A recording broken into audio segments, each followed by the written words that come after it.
عرض سلام خدمت دوستان عزیز.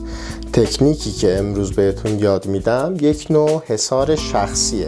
این حصار مانع از چشم زخم، جادو و هر نوع بلاهای طبیعی میشه.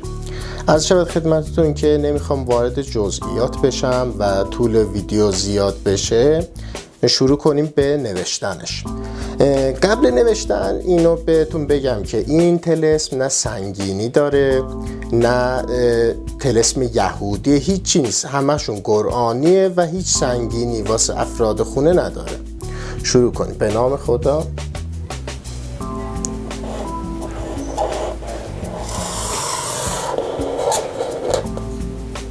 یک 4 تا الله می نویسیم. ببخشید.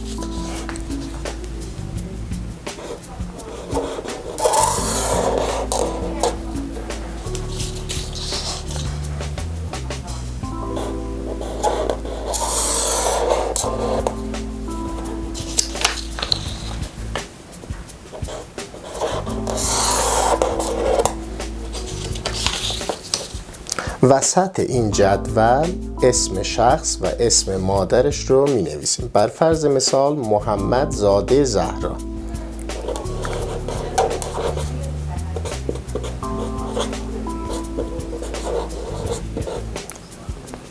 بالای طلسم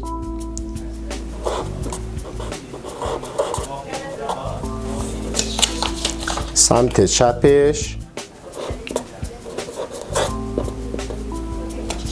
پایینش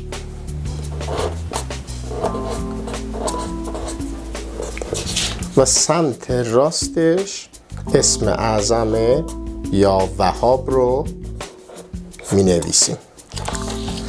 عزیزان، با این طلسم ساده، دعای ساده، میتونین خودتون یا عزیزانتون رو از چشم زخم، دعا و هر مشکلی مسئول و سلامت بدارید.